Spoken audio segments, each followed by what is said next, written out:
कांग्रेस नेता राहुल गांधी मोदी सरकार को घेरने के लिए नए नए मुद्दे ढूंढ कर लाते हैं, लेकिन वो अलग बात है कि अपने द्वारा लगाए गए आरोपों को वो आज तक साबित नहीं कर पाए हैं। उल्टा पीएम मोदी और मोदी सरकार पर आरोप लगाने और भ्रम फैलाने की वजह से सुप्रीम कोर्ट में माफी भी मांग चुके हैं।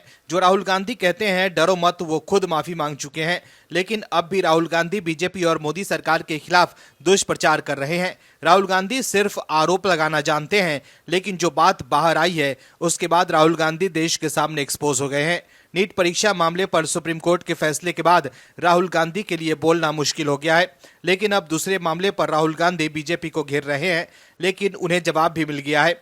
दरअसल नेता प्रतिपक्ष को देखकर शायद देश के अधिकतर लोगों को एक गाना आज याद आ रहा होगा कि ये नादान परिंदे बैठ जा।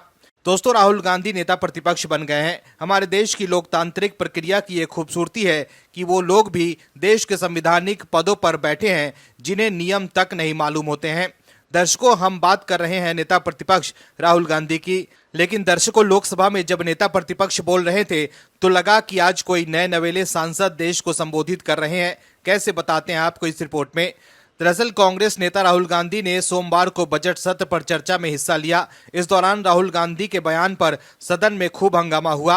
राहुल गांधी ने सदन में अंबानी और अडानी का जिक्र किया। इस मुद्दे पर संसदीय कार्य मंत्री किरण रिजिजू ने आपत्ति जताई। किरण रिजिजू ने कहा कि नेता प्रतिपक्ष को नियमों की जानकारी नहीं है। उन्होंने कहा कि राहुल गांधी ने सदन की गरिमा गिराई है। राहुल गांधी की तरफ से अंबानी और अडानी का जिक्र किए जाने पर लोकसभा स्पीकर ओम बिरला ने भी राहुल गांधी को टोका। लोकसभा अध्यक्ष ओम बिरला ने कहा कि सदन में सदन से बाहर के सदस्य के नाम का जिक्र नहीं किया जा सकता है। आपकी पार्टी के नेता ने ही लिखित में दिया था कि सदन के बाहर के सदस्य का नाम का जिक्र नहीं किया जाएगा। इस पर राहुल गांधी ने कहा कि वो अंबानी अडानी का नाम नहीं लेंगे। राहुल गांधी ने कहा कि मैं A1 A2 कहूंगा। राहुल ने कहा कि इन्हें A1 A2 की रक्षा करनी है। वो ऊपर से आदेश आया है, मैं समझ सकता हूं, ये लोकतंत्र है सर, वो डिफेंड कर सकते हैं। राहुल गांधी ने कहा कि अगर मंत्री A1 और A2 को डिफेंड कर सकते हैं तो मुझे खुशी है सर। इस पर संसदीय कार्य मंत्री खड़े हो गए और उन्होंने कहा कि आपने यील्ड नहीं किया, तभी मुझे लगा कि कहना चाहिए आपने पीएम को बोलने नहीं दिया। संसदीय कार्य मंत्री ने कहा कि 10 सेकंड मांगा कि हम यील्ड मांगते हैं, मैं नियम के तहत बोल रहा हूं, इतना तो कटसी होना होता है राहुल जी।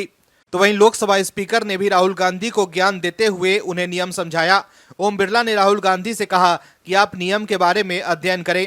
राहुल गांधी पर निशाना साधते हुए किरण रिजिजू ने कहा कि आप सदन के नियम नहीं जानते, आप सदन के अध्यक्ष को चुनौती देते हैं।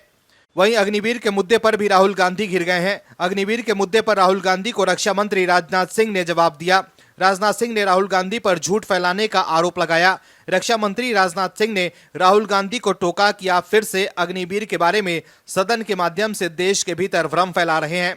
दर्शकों, राहुल गांधी को समझने की जरूरत है कि सदन नियम से चलती है, ना कि सिर्फ बतौलेबाजी से। राहुल गांधी के पास एक ही मुद्दा है, अडानी और अंबानी का। उसके अलावा राहुल गांधी कुछ नहीं बोल पाते हैं। हर मुद्दे को राहुल गांधी घुमा फिरा कर अडानी और अंबानी पर ले जाते हैं।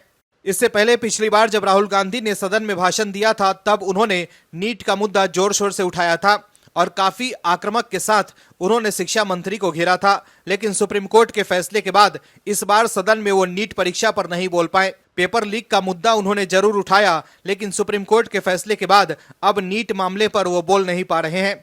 वहीं जिस अडानी और अंबानी को लेकर वो मोदी सरकार पर निशाना साधते हैं, उसी अडानी के साथ उनकी पार्टी की राज्य सरकार डील करती है। इस पर राहुल गांधी चुप रहते हैं। Bureau report, OMH news. और भी वीडियोस देखने के लिए चैनल को सब्सक्राइब करें और बेल आइकन को दबाएं।